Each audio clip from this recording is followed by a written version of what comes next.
Kia ora. I am bringing to you another layout using one of the Confessions of a Paper Addict Cutfiles cut file.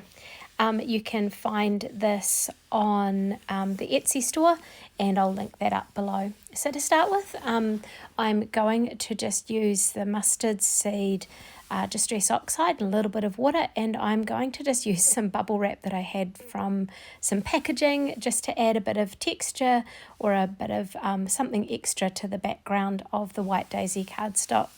Now the cut file that I'm going to use is the Mason Jars cut file, and when we were the photos that I'm using for this, when we were out doing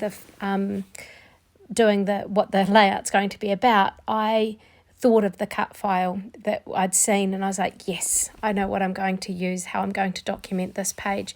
So these photos are of our first honey harvest. So we have a couple of hives in our backyard, and this is the first time we've actually taken honey off them. So we didn't want to take them off them over winter because the bees need it. But this is the first time we've done it, and we got some gorgeous honey, and thanks to our friend Hank, who came over with his extractor and showed us how to do it. It was really cool, and so I love that I got to actually see this. Now this bee stamp that I'm using is one from Close to My Heart. It's kind of one that we've had that was out quite a while ago. But it was the first time I've actually used it, even though I loved the stamp.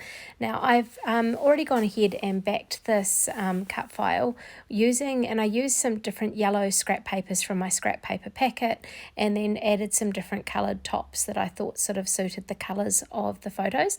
And I put some double-sided tape in behind there to just help that lift up a little bit.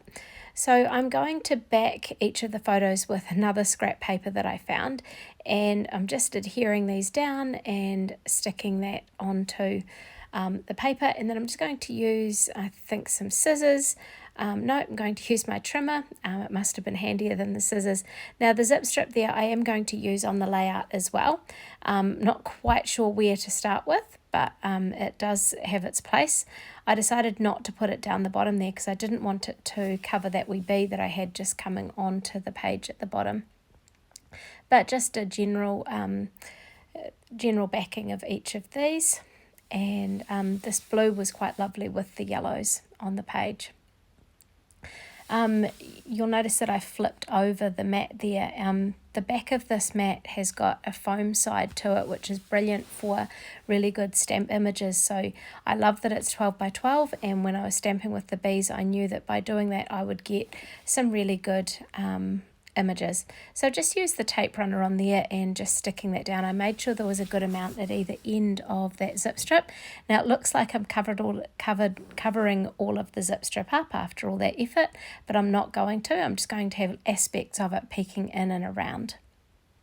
So just sort of playing with my photo placement and getting it the way that I think it needs to be. So I'm going to tuck that in there, moving from left to right. I've already sort of worked out what will overlap and what won't, and it just seemed to fall quite easily with that there. So you can just see that heart zip strip just peeking up above the top there.